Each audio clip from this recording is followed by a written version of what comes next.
Hola, ¿qué tal? Reciban un saludo del pastor Beto Prado en París, Texas. En esta ocasión estaremos hablando un poco del apóstol Mateo, también conocido como Leví o como Mateo el publicano.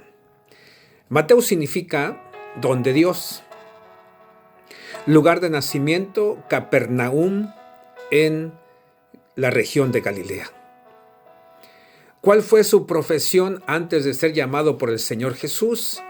Bueno, Mateo fue cobrador de impuestos para Herodes Antipas, quien representaba la autoridad romana en la región de Galilea. Los cobradores de impuestos, en este caso Mateo como judío, era algo así muy despreciado por los judíos, porque la mayoría de los cobradores de impuestos prácticamente robaban a los de su propio pueblo. La mayoría de ellos eran arrastrados por la avaricia. Además, los judíos los tenían a ellos como traidores.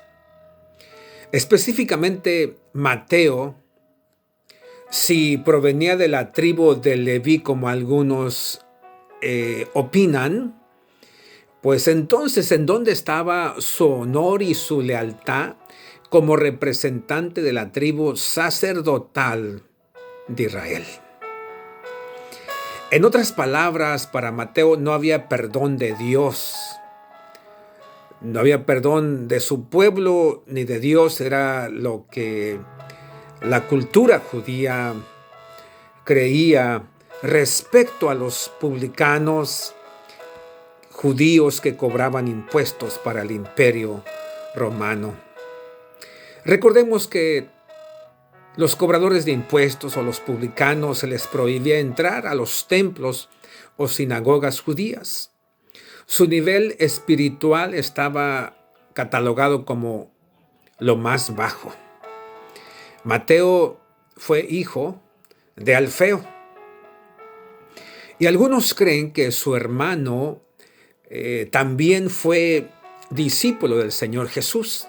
A él se le conoce como Jacobo el menor, el cual fue totalmente opuesto a lo que fue Mateo. Características opuestas. Algunos piensan que Jacobo el menor, hermano de Mateo, perteneció a la guerrilla de los celotes, un grupo opuesto al imperio romano. Mateo es llamado en Mateo capítulo 9, versos del 9 al 13, y cuando es llamado, inmediatamente hace una cena, un banquete para el Señor Jesús, e invita a sus colegas publicanos con el propósito que el Señor Jesús pueda compartir, hablar también al grupo de pecadores, al grupo necesitado del Señor Jesús. Algunos creen que los publicanos, o en este caso Mateo, lo que hacían era que pagaban una suma de dinero a las autoridades romanas, o sea, de su propia bolsa, de todos los habitantes que tenía el lugar donde ellos representaban. Y posteriormente ellos estaban encargados de recolectar esa suma que pagaron y más de eso.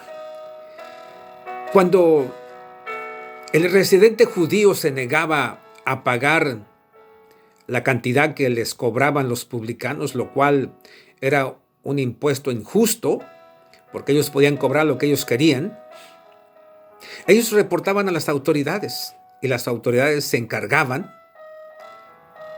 de aquella persona que no quería pagar sus impuestos. Bueno, Mateo se cree que hizo ministerio en Etiopía, en la región de África, en Etiopía y en Egipto. Eso nos lleva a recordar aquel pasaje de Hechos capítulo 8, versos 26 al 40. Cuando Felipe se aproxima al carro de un funcionario de la reina de la región de Etiopía, a este eunuco, al cual Felipe le presenta el evangelio y ya es bautizado. Pues algunos creen que Mateo hizo ministerio en esa región y que uno de sus grandes pilares en el evangelio fue precisamente ese eunuco, al cual Felipe ganó para Cristo.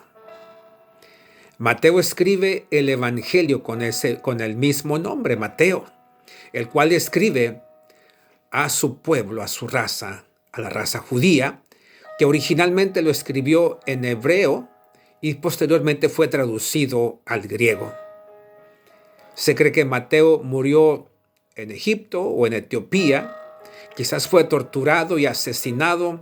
Algunos creen que a través del Sanedrín judío, los cuales siempre odiaron a Mateo hasta la muerte, cuando él era cobrador de impuestos, pero su coraje aumentó cuando vino a ser seguidor de Cristo Jesús. ¿Qué aprendemos de Mateo? Aprendemos que aún las personas con un pasado horrible pueden ser perdonados y regenerados por el Señor Jesús. Mateo fue un fiel seguidor de Cristo Jesús, el cual fue fiel hasta la muerte. Soy el pastor Beto Prado. Le veo en el próximo video.